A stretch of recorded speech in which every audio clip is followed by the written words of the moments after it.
छोटे बड़े की पहचान हम सब लोग जानते हैं, कौन छोटा है कौन बड़ा है। जैसे हम यहाँ पे दो लिए हैं, इसमें एक छोटा स्तंभ होगा एक बड़ा होगा। कौन से कलर का छोटा है? ऑरेंज कलर का छोटा है। ग्रीन कलर वाला कैसा है? ग्रीन कलर माने होता है हरा, ऑरेंज माने होता है नारंगी। ऑरेंज माने ये छोटा बड़ा का हमने पहचान कर लिया, कौन छोटा कौन बड़ा हमने कर दिया। लेकिन दो में तो कर लिए, अब मान लो तीन लोग आ गए तो छोटा बड़ा की पहचान हमको नहीं करना है। अब हमको कह दे कि इसको लाइन से लगाना है, लाइन से लगाना है और ये करना है कि सबसे छोटे को सबसे पहले लगाना है तीन में। तो हमने नाप लिया, सबसे छोटा हमारा ऑरेंज है, उसके बाद कौन सा है? पीला वाला है, हरा वाला क्या है? सबसे बड़ा।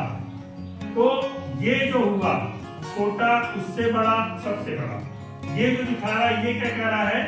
ये आरोही क्रम है। कौन सा क्रम हुआ? आरोही क्रम। आरोही क्रम माने बढ़ता हुआ क्रम। आरोही क्रम माने क्या होता है?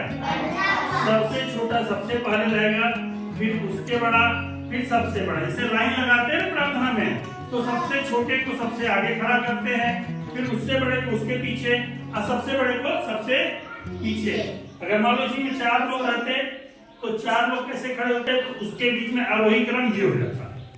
ठीक, ये आरोही क्रम चार लोगों का हो गया। सबसे छोटा कौन सा है? ऑरेंज वाला है, उससे बड़ा पीला वाला दिख रहा है बड़ा, तीसरा लाल वाला उससे बड़ा है, चौथा हरा वाला सबसे बड़ा है। तो ये कौन सा क्रम हुआ? बढ़ता हुआ क्रम। इसको आरोही क्रम को कहते हैं। बढ़ते हुए क्रम को ही हम क्या कहते हैं? आरोही क्रम कहते हैं। और ठीक इसका उल्टा कर दे, लाइन लगवा रहे हैं और सबसे बड़ा लड़का सबसे आगे हो जाए, उससे छोटा उसके पीछे हो जाए, उससे छोटा उसके पीछे हो जाए और सबसे छोटा सबसे बाद में हो जाए। तो ये कौन सा क्रम कहलाएगा? अवरोही क्रम। कौन सा कहलाएगा? अवरोही क्रम माने घटता हुआ क्रम।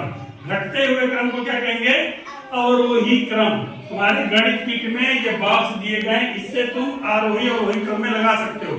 और भी क्लास में जितने बच्चे हैं वो आरोही और अवरोही क्रम में खड़े हो सकते हैं। आरोही अवरोही क्रम समझ आ रहा है? आरोही क्रम किसे कहेंगे? जब बढ़ता हुआ रहेगा, यानी सबसे छोटा सबसे पहले हो जाए और ये ऐसे हो जाए, तो ये बढ़ता हुआ क्रम हो गया आरोही क्रम। ये उल्टा हो गया उसका तो क्या हो जाएगा?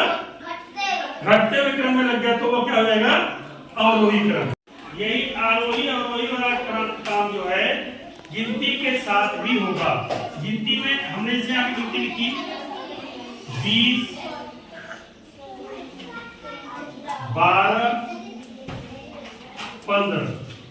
अगर हम इन तीनों गिनतियों को कह दे आरोही क्रम में व्यवस्थित करो, आरोही क्रम क्या हो जाएगा बेटा? कोई बताएगा ना? आरोही क्रम में सबसे पहले कौन सी गिनती आएगी? सबसे छोटी वाली। सबसे छोटी वाली गिनती सबसे पहले आएगी। इसमें सबसे छोटी गिनती कौन सी है? 12। शाबाश। फिर उससे बड़ा कौन है गिनती? 15। और सबसे बड़ी गिनती कौन है? 20। ठीक, इस तरह हम क्या करेंगे? इसको आरोही क्रम में व्यवस्थित कर दिए। अब बताओ अवरोही क्रम में हमको व्यवस्थित करना है घटते हुए क्रम में, तो सबसे बड़ी गिनती सबसे पहले आएगी। सबसे बड़ी आएगी ना सबसे पहले? सबसे बड़ी गिनती कौन सी है? 20। शाबाश। उससे छोटी 15। सबसे छोटी 12। ठीक, तो ये अवरोही क्रम हो गया। ये क्या हो गया? आरोही क्रम। ठीक, बात समझ आ रही नहीं? ये घटते हुए क्रम, उधर से इधर बढ़ रहा है और यहाँ पे इधर से इधर बढ़ रहा है। तो ये बात समझ आ गई? क्लियर हो गया? तो आरोही और अवरोही क्रम में लिख लोगे।